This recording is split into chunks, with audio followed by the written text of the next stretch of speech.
Hello friends. Welcome all of you to our YouTube channel named Computer Science Guidance. In this video we will study about DBMS. This is our first video and in this video we covered about Introduction to DBMS. This video is made in such a way that after watching this video you will not need to watch any other DBMS related video on YouTube. This is my promise to all of you who are watching this video right now. So my request is to all of you that you stay in this video and understand what is DBMS and how it works. This video is for those who are preparing for university exam or preparing for GATE and UGC NET exam. This is a complete DBMS course dedicated to them. Because BTech, MTech, BCA, BSc Computer Science students are give semester paper as a DBMS in university exam. Similarly, the questions of DBMS in GATE and UGC NET exam also comes in computer science paper. Then this video will be very helpful for them. Before starting this video, I request you to please subscribe our channel and share this video with your friends from which they can also benefit. Let's start the video. So let's have a look on the syllabus of DBMS. In this DBMS syllabus, we have more than 15 topics and we will cover them one by one. So let us know which topic we are going to cover in this DBMS series. So, first one is Introduction to Database System. Second is Database Constraints. Third is Database Architecture. 4 is Entity Relationship Model. 5 is Storage Strategies. 6 is Relational Algebra. 7 is Relational Query Language. 8 is Database Design. 9 Functional Dependency. 10 is Normalization. 11 is Query Processing and Optimization.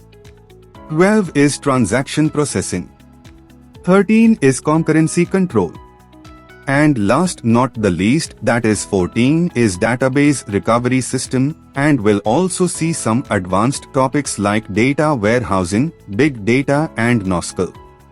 We will try our best to finish one topic in one video. So let's move on to our first topic. Our first topic is Introduction to Database System. There are many subtopics associated with this topic, so let's look at that as well. First is Advantage of Database System over File System. Second is Basic Concept and Definition. Third is Database Users. Fourth is Database Language. Fifth is Schema. Sixth is Subschema. Seventh is Instances. All these topics are very important to keep the database fundamentals strong, and my request is to all of you to watch this video very carefully, and if you have any doubt, then definitely tell us in the comment box. Before we understand DBMS, we have to understand that what is data. Right? If someone already has knowledge of DBMS, then he/she knows what is data. But for those who do not know, let me tell you what is data. Data is a raw facts which has some existence in the real world. Do you understand this line? It means, it can be any fact that has meaning in the world. Data can come in the form of text, observations, figures, images, numbers, graphs, or symbols, etc. If we go to see the example of data, then that might be name of person, age, mobile number, gender, address, etc. This is all data. So now the question comes that why do we need data? The simple answer is to get some information from it. So, now you must be thinking that what is information? Let's go on the next slider and know what is information. Information means when data is processed, organized, structured or presented in a given context to make it more useful, it is called information. This is the simple way to understand information. Let's go ahead. Now we understand what is database. Database is a collection of related data and storage area where we store it for retrieving information. If we go to understand database in a simple way, database is a type of storage area which contains interrelated data and we can store data in it, and when we need we can retrieve data as per our requirement through the computer.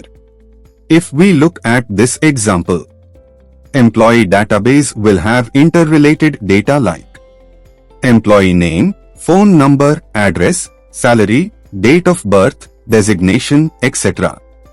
This is called database. Now, time to understand what is database system.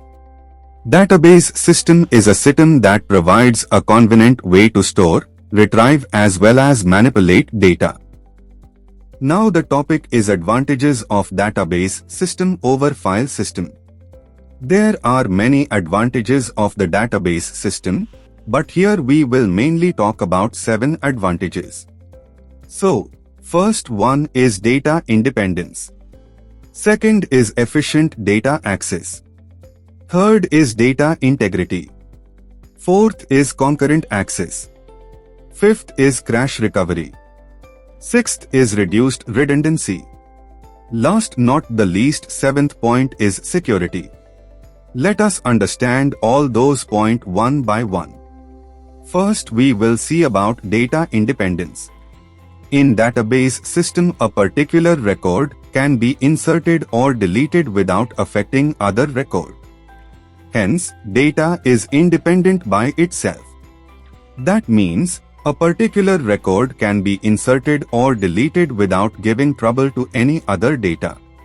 But in file system, if we insert a record, then the forwarding records need to be shifted, because it allows serial access mechanism. But the DBMS uses direct access mechanism. So let's move on to the next slider. Second is efficient data access. Efficient data access means database system efficiently store and retrieve data from database. User can view the data according to his/her choice. So let's understand through this example. Display student having %70. What will we get in this output? Any student who has scored more than 70%, his/her result will be shown to us. This is the simple meaning of this example. This query cannot be written in file system. Means, in the same way we cannot write to the file system. It is understandable. So let's move on to the next slider.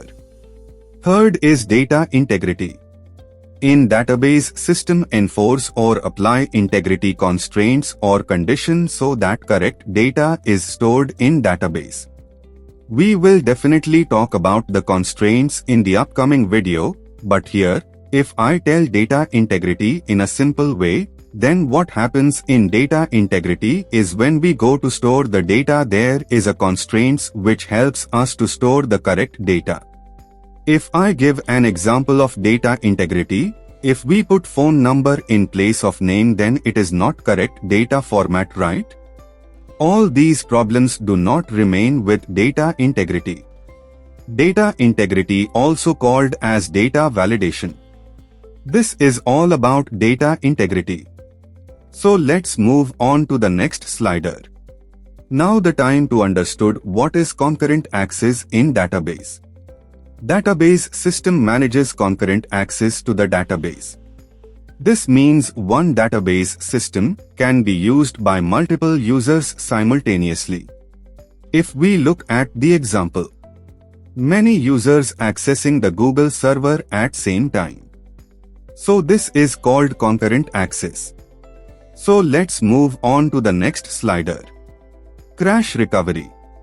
Database system can recover the data from system crash or system failure.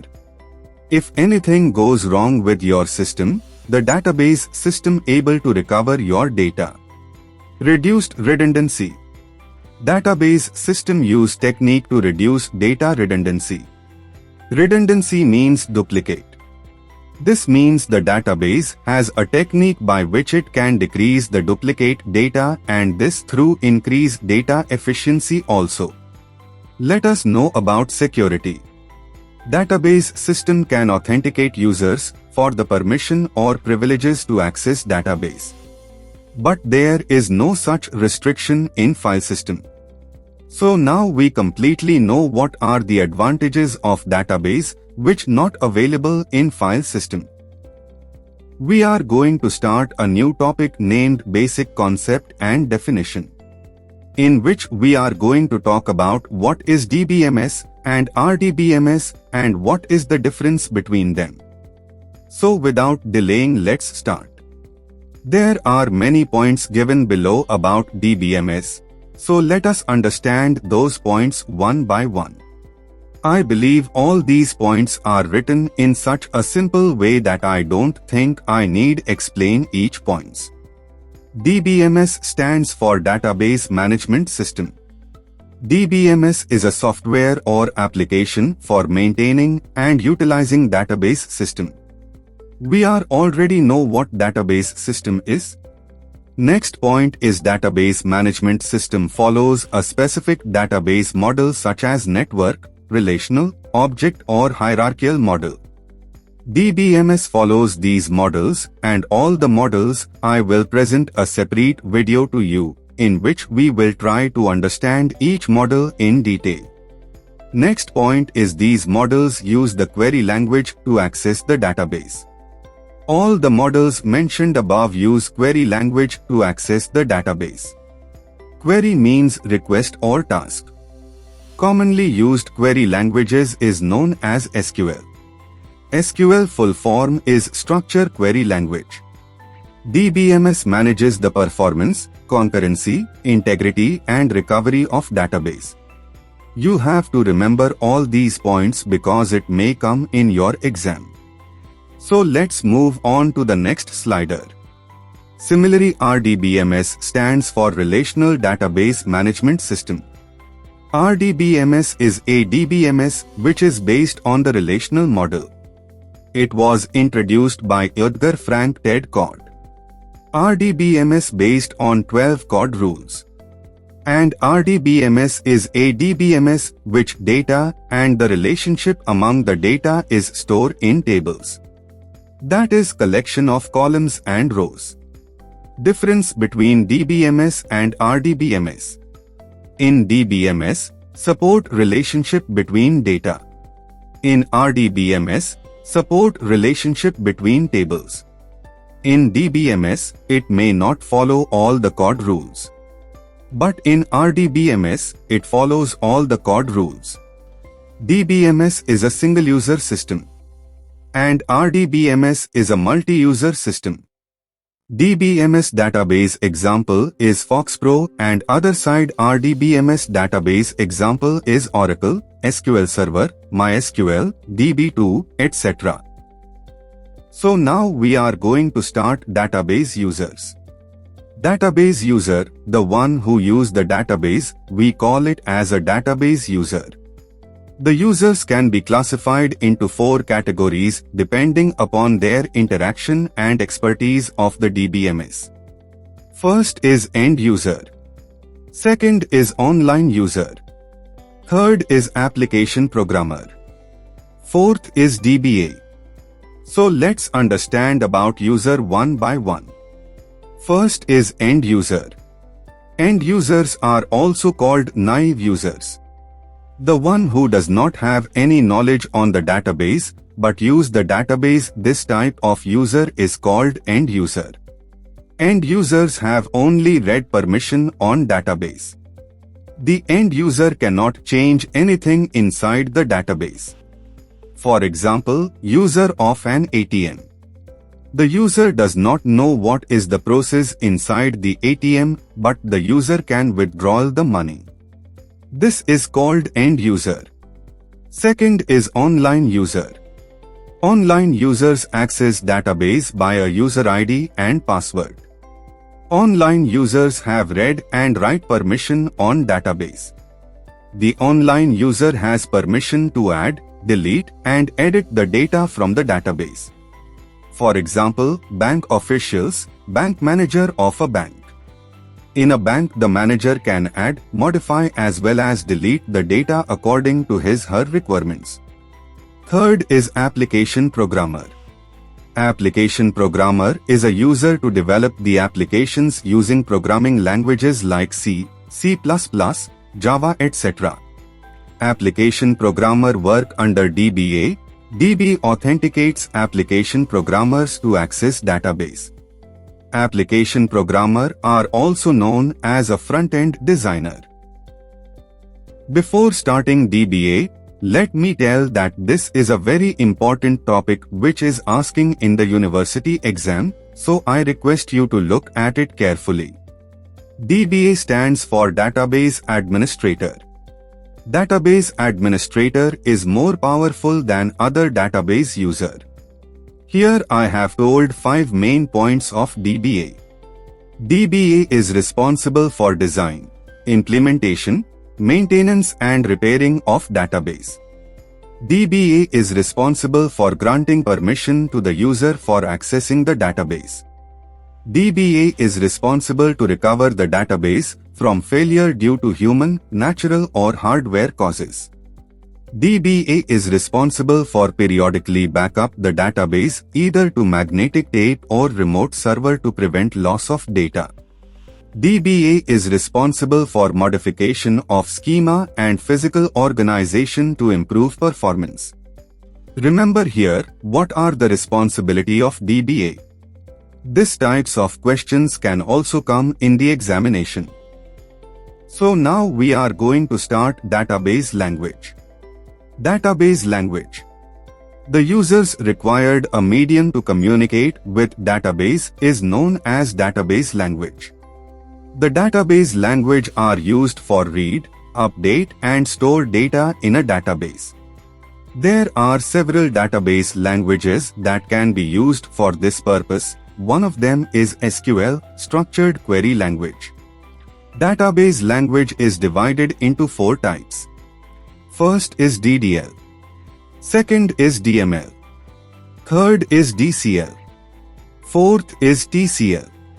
In practical, DDL, DML, DCL, TCL are not separate language, rather they are the parts of a single database language such as SQL. Let's understand the types one by one. First is DDL. DDL full form is Data Definition Language. DDL is used to specify database schema. It means DDL is used when creating the database. DDL includes following statements are: create to make a new database, table, view, index. Drop to delete an existing database, table, view, index. Alter to modify an existing database, table, view, index. So this is the job of DDL. Next is DML. DML stands for Data Manipulation Language. DML is used to access and manipulate the database. DML includes following statements: select, display, retrieval of data. Insert, insertion of new data. Update, modification of data. Delete, deletion of data. Note: here I would like to say that DDL helps to define the structure of the database, whereas DML helps to manage the data. Next is DCL. DCL stands for Data Control Language. DCL is used to control the user access on data. DCL includes following statements: grant to grant access to user. Revoke to cancel access from user. If we go to understand this in an example, there is an institute database in which many student table and faculty table and course table are all these things in that table. Here the database admin can give permission to the student to access the course table, but students are not permitted to see salary details of a faculty. So, here the admin has the responsibility to give or take permission to the users. If you understand, then go ahead. The last one is TCL. TCL stands for Transaction Control Language. The TCL is mostly used in the transaction. TCL includes following statements. Commit, permanently save the data transaction to database. Rollback, undoing current transaction, goes to previous state or checkpoint. Example, Ctrl+Z in Miss Word. SavePoint, temporary save the data transaction to database. I don't think there is any doubt in this. Now we will talk about the schema. In simple word, design of data is called schema. You remember this wherever the schema word will be, you put design there. By doing this, you will understand that line in a simple way. Like DDL is used to specify database design. One thing is no one will tell you like this, right? It is basically a skeleton structure representation of the logical view of entire database. How logical view look like we will see on next slider. Next point is it defines how data is organized and how the relationship among them are associated. This is also seen in the next slider. It formulates all the constraints that are to be applied on the data. This means at this stage, we will have to apply the constraints condition. So, let's understand that through the following diagram. This is the skeleton structure representation of the logical view of entire database. There are three tables here.